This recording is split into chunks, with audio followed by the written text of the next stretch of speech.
La dernière fois, nous avons essayé de comprendre les divers points de départ des philosophies occidentales.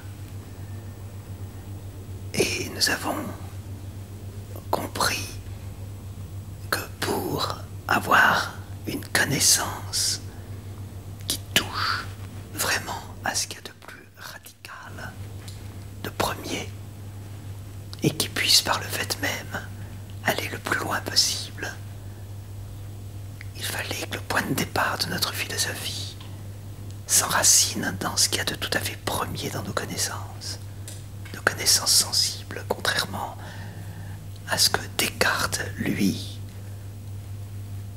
prétend, à cause justement de l'incertitude de ses connaissances sensibles, des sensations. Il veut les éliminer pour avoir une certitude plus grande. Et je crois que Descartes l'a subi. La séduction de la connaissance mathématique,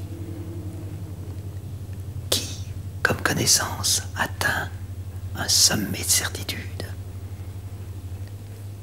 Et cette certitude, il faudrait la retrouver dans le point de vue philosophique.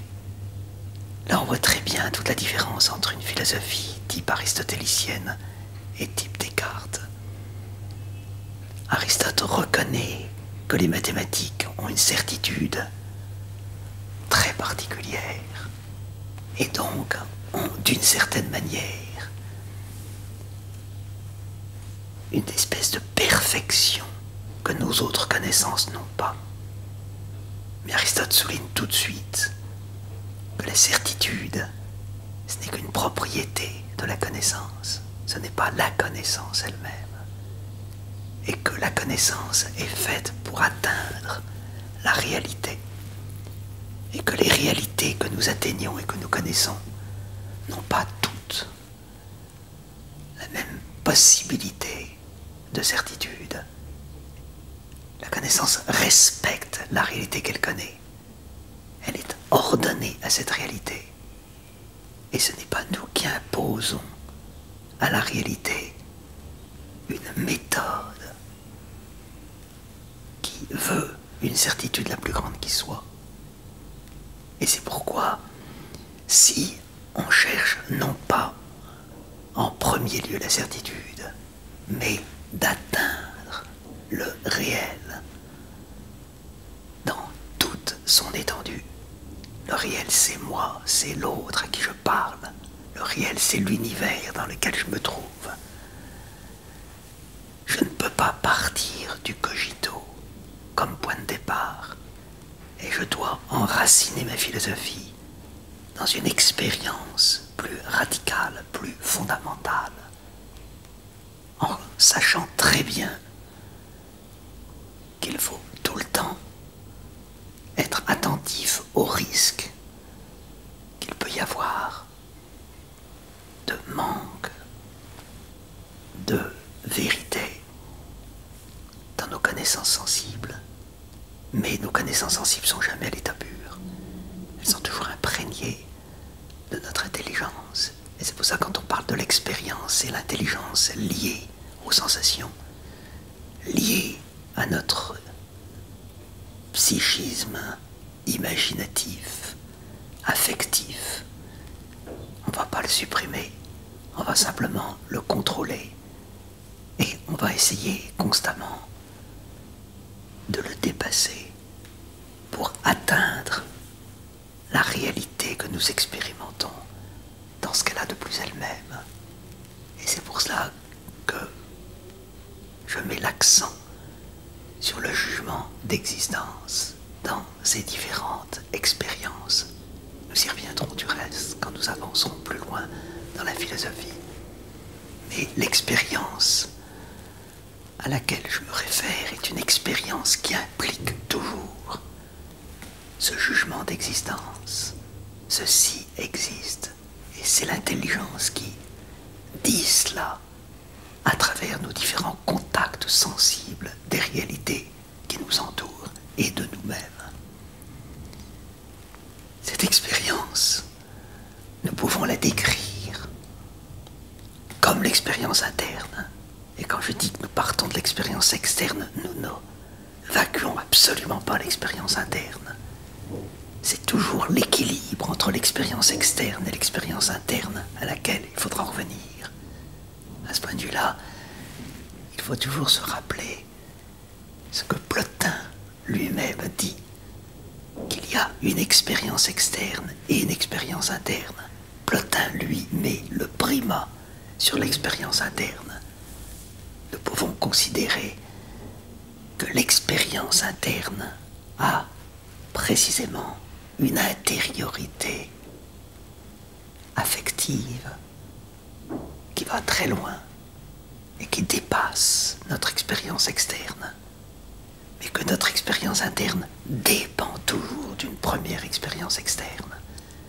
Et donc, au point de vue philosophique, n'opposons pas expérience interne, expérience externe.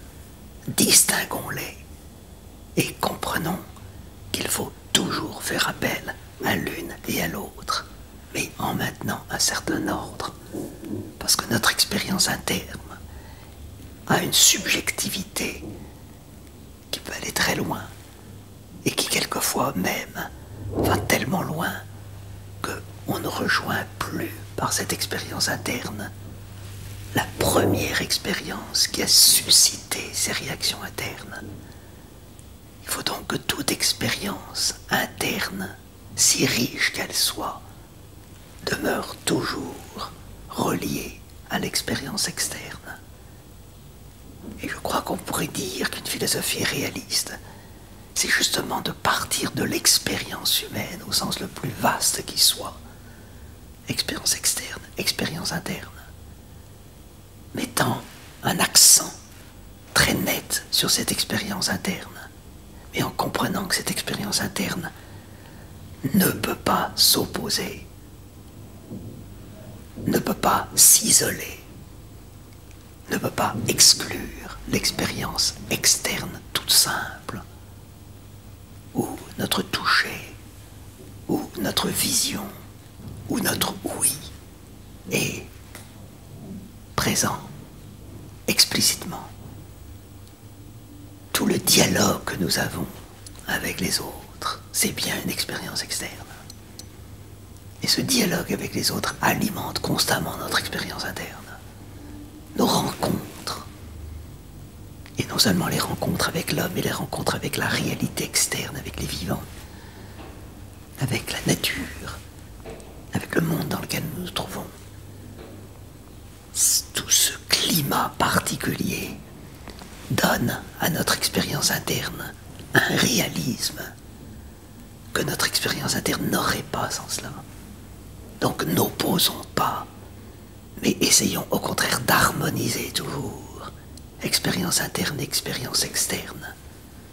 Et comprenons qu'il y a un certain ordre qu'il faut respecter entre cette expérience interne et cette expérience externe, en vue d'atteindre la réalité, l'homme, puisque c'est cela que nous regardons au point de vue philosophique, l'homme dans toutes ses dimensions. On pourrait donc se contenter de décrire ces expériences, ce serait déjà très beau et très intéressant dans la mesure où nos expériences sont particulièrement riches. Cette description pourrait être une description type artistique, très fine, très intéressante. Mais ce n'est pas suffisant pour le philosophe qui cherche à aller le plus loin possible, parce que précisément notre intelligence, notre raison, mais notre intelligence au sens le plus fort, cherche à aller toujours plus loin. Il ne faut jamais oublier que l'expérience, c'est un contact premier avec la réalité qui est proche de nous, avec nous-mêmes. Mais cette expérience peut aller plus loin. Et c'est ce plus loin que je voudrais essayer de préciser pour que nous voyions bien la différence entre une philosophie qui reste purement descriptive et une philosophie qui va impliquer une analyse à partir de nos interrogations. Autrement dit, essayons de comprendre comment l'expérience conduit à l'interrogation et comment l'interrogation conduit à l'analyse.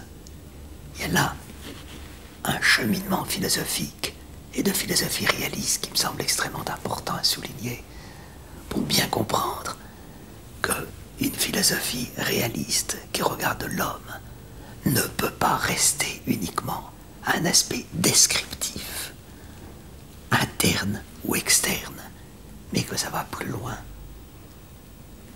L'expérience que nous faisons de nous-mêmes ou des réalités autres que nous, cette expérience, très vite, si nous sommes un peu attentifs à la force de ces expériences vont susciter en nous une attitude particulière d'étonnement, surtout quand on est en face d'une réalité que nous n'avons pas encore vraiment regardée, expérimentée. Quand nous sommes en face d'une réalité, la première fois que nous la voyons, ou la première fois que nous la voyons sous cet angle particulier, sous cet aspect particulier, alors cette expérience est source pour nous d'une sorte d'étonnement. Et cet étonnement éveille notre intelligence. Nous sommes, comme disait le philosophe Aristote, dans l'admiration. L'admiration est une attitude subjective. Et une attitude subjective qui nous fait prendre un tout petit peu d'éloignement par rapport à la réalité que nous expérimentons. Quand nous expérimentons une réalité, nous sommes en contact direct avec cette réalité. Dans la mesure où cette réalité expérimentée suscite en nous une attitude d'étonnement, d'admiration, à ce moment-là, il y a un peu de recul, un recul affectif. Nous nous demandons, qu'est-ce que c'est que cette réalité? Qu'est-ce que c'est que cela? Mais nous voyons très bien que pour qu'il y ait admiration et étonnement, il faut qu'il y ait une certaine connaissance. Et il faut qu'il y ait en même temps quelque chose que nous n'arrivons pas à saisir. Quand on saisit tout, quand on connaît tout, il n'y a plus d'étonnement. On est comme blasé. Et je crois que cette attitude d'être comme blasé arrête constamment une recherche philosophique. On est dans un monde qui connaît des quantités de choses. Et très vite, nous croyons connaître. Et dans la mesure où on ne connaît plus, dans la mesure où on croit connaître, et il n'y a plus de recherche. C'était la méthode socratique qui était si bonne, où Socrate montrait que ceux qui croyaient connaître, en réalité ne connaissaient pas. Et avec son ironie, il leur faisait comprendre qu'ils ne connaissaient rien du tout. Et qu'il fallait qu'ils reprennent tout à l'origine. C'est bien le rôle du philosophe, de tout reprendre à l'origine, constamment, en montrant que de fait on ne sait pas. Le philosophe, c'est celui qui perpétuellement continue de s'étonner, en sachant qu'il y a dans la réalité qu'il expérimente, dans la personne humaine qu'il essaie de rencontrer, comme un au-delà de ce qui est livré, dévoilé immédiatement. Il faut arriver à découvrir quelque chose de beaucoup plus profond, de beaucoup plus caché. Et c'est là où nous découvrons alors ce que représente cette espèce d'étonnement. D'où va naître l'interrogation? La philosophie moderne dit qu'au point de départ de la philosophie, c'est l'angoisse. La philosophie ancienne disait le point de départ de la philosophie, c'est l'étonnement et l'admiration. Ce serait très intéressant de comparer pourquoi la philosophie contemporaine est conduite à ce primat de l'angoisse. On ne peut pas philosopher si on n'est pas dans l'angoisse. Aristote dit au contraire, on ne peut pas philosopher si on n'est pas dans l'admiration. Il y a là deux pôles affectifs qui, je crois, sont extrêmement importants à bien saisir. Le pôle affectif de l'angoisse, c'est négatif. Le pôle affectif de l'étonnement est positif. Alors on reviendra sur ce point de vue-là, parce que c'est peut-être cela qui nous fait mieux comprendre deux grandes orientations au point de vue philosophique. Un primat négatif, un primat positif. Alors évidemment, ça fait partie de tout un climat affectif dans lequel on est. Quand on est dans ce climat d'admiration, l'intelligence s'éveille. Toujours, quand on est dans l'admiration, on dit mais qu'est-ce que c'est? L'intelligence s'éveille à l'intérieur même de ce climat d'admiration. Et alors elle se met à interroger. Tandis qu'au contraire, quand on est dans un climat d'angoisse, l'angoisse nous met dans un état d'inhibition. Et ce climat d'inhibition nous empêche d'interroger. Il fait que on est comme celui qui attend. On peut attendre dans l'angoisse. Mais s'il n'y a pas cette espèce de renouveau, de force et d'élan, il n'y a pas cette espèce de dynamisme interne que donne l'admiration, que donne l'étonnement, qui veut qu'on aille plus loin. Et quand on veut aller plus loin, on interroge. Il y a donc à creuser cette espèce de l'interrogation, qui est quelque chose de si important, parce que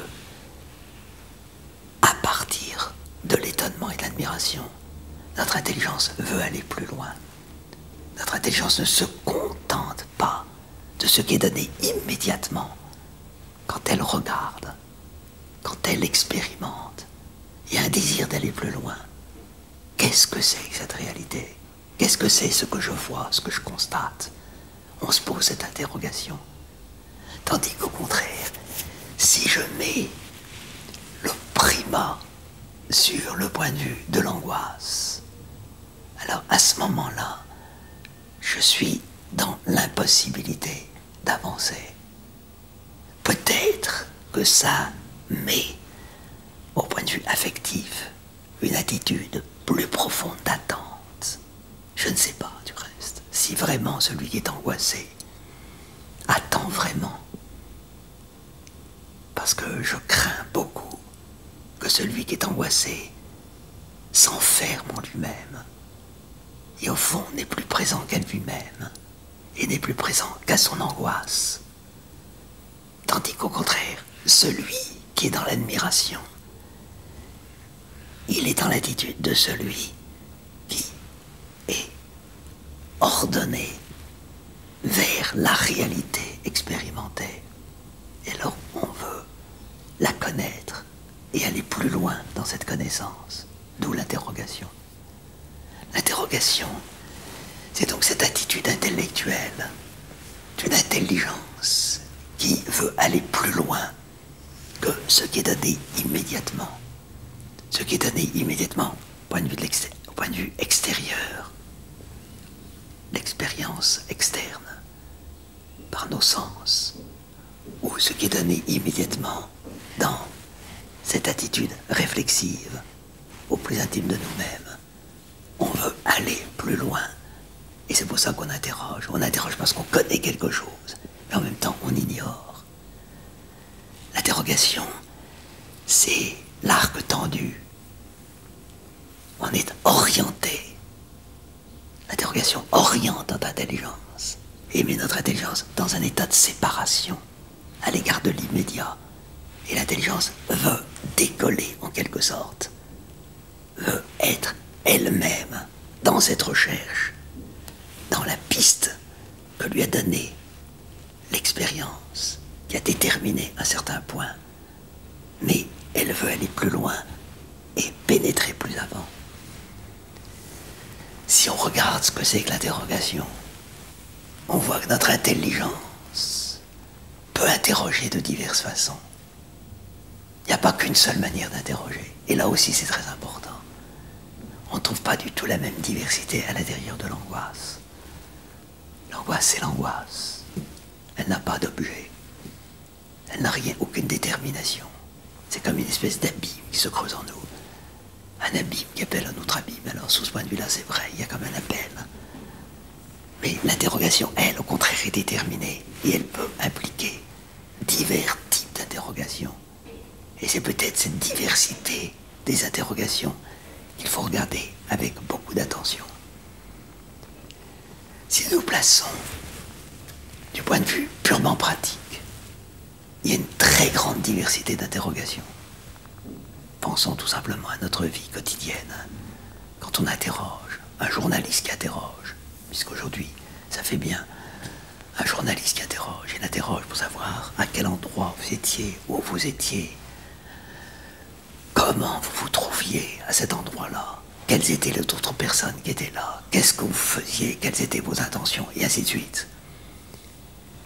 L'interrogation, au plan de la recherche philosophique, a quelque chose de beaucoup plus déterminé et de beaucoup plus précis.